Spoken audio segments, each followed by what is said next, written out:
Thank you, Asnin Bhai. You know, you talk about patrons, right? I think I'm going to levy a fee for every minute you go above your allocation next time.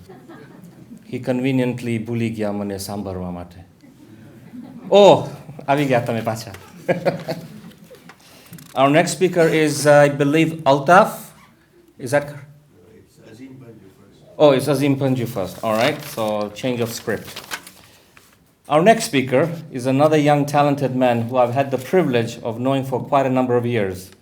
I'm sure you'll be fascinated to hear what he has to say about the Khojas. Please welcome Azim Panju.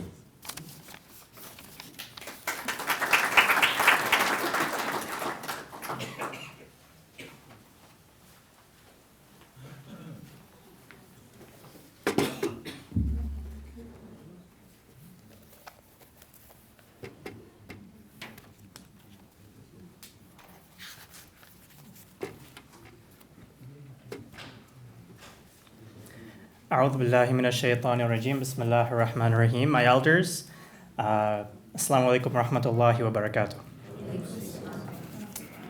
So first of all, thank you for the opportunity. Thank you for giving me the opportunity to speak today. When Only Uncle asked me to say a few words here from a youth perspective on culture and specifically on Khoja culture, I mean, he convinced me that I was the right person for the job. I didn't think so, but I do appreciate the opportunity. And I'll be honest, I had a chance to walk through the exhibit earlier before the program started. And I didn't realize how many Khoja masjids there were. I mean, I think there's a few in East Africa that I visited. I actually got married at the masjid in Moshi, which is surprising because there aren't a lot of people in Moshi anymore. But a lot of masjids in North America as well, but really, I mean, India, Pakistan, Iran, Singapore, I had no idea. So right off the bat, this event has been a great learning opportunity for myself because I didn't realize how broad the Khoja culture has become around the world. And for anyone who doesn't know me, my name is Azim Panju. I was born and raised here in Toronto, and my parents are from Mombasa and Moshi. And coming here when they got married and when we were growing up as kids, one of the things that was very passionate for them was to make sure that we spoke Gujarati at home. Now, as a kid, I couldn't fully appreciate why this was the case. I had a lot of friends who would speak in English at home or with their parents. We'd be going out to eat and we'd be speaking Gujarati and people would be giving us funny looks because we're not speaking in English. And I never appreciated it until I got older, because it's actually been very beneficial for me personally. It's given me an opportunity to speak to elders. Both of my grandmothers couldn't speak English very well, so it gave me an opportunity to speak with them.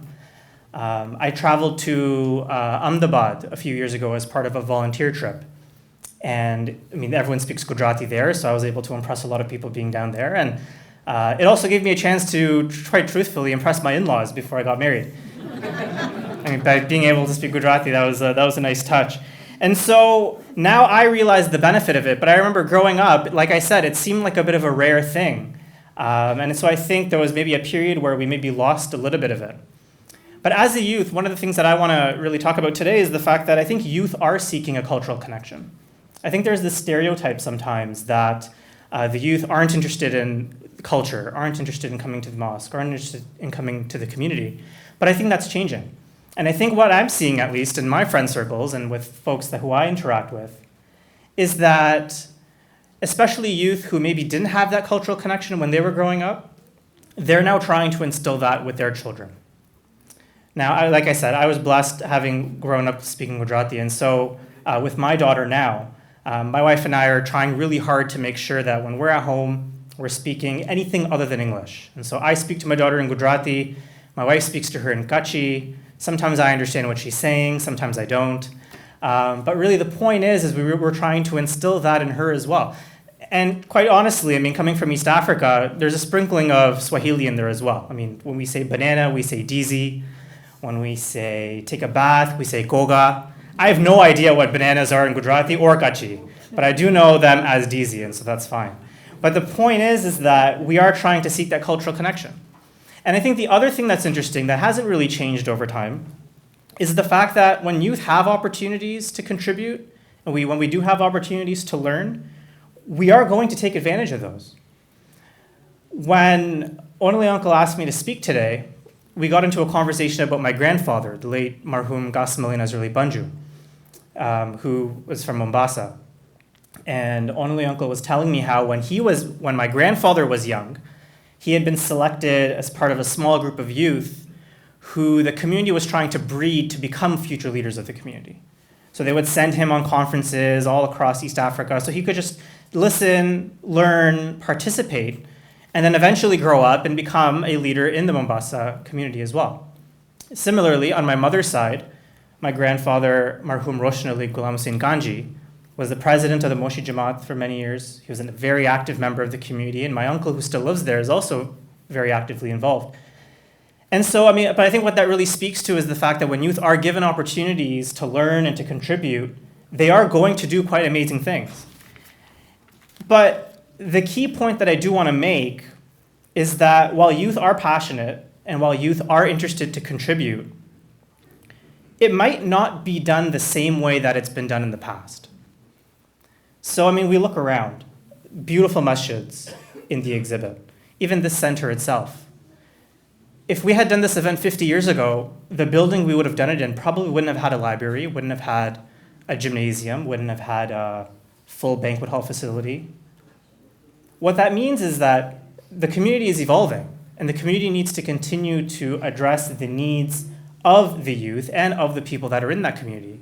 So what does that mean? That means that maybe the way that we've done majlises for so many years might be changing, which is something that we've started doing here. We have the Jaffrey Youth coordinating the Thursday program once a month. Maybe what that means is that the way we interact with culture and the way that we interact with religion might be changing as well. Now, some people may like that, some people may not. But I think the reality is what's most important is the fact that people are interested in culture. And so if we want to experiment with different ways of doing that, there's nothing wrong with that. And in fact, I think having this event today and having those masjid photos outside and having all of us here at this wonderful event is a testament to the fact that if we don't continue to innovate, if we don't continue to try new things, and if we don't continue to have the support of the elders in our community, as we do try and change and evolve our traditions, then it's going to become very difficult for us to be able to maintain that. Because really, at the end of the day, from a youth perspective, all we're trying to do is find ways to engage each other, to engage our elders, to engage our youth, to stay connected with our community, with the ultimate goal of improving our relationship with our Creator and with our culture. And so with that, thank you again for the opportunity to speak, and Assalamu alaikum wa rahmatullahi wa barakatuh.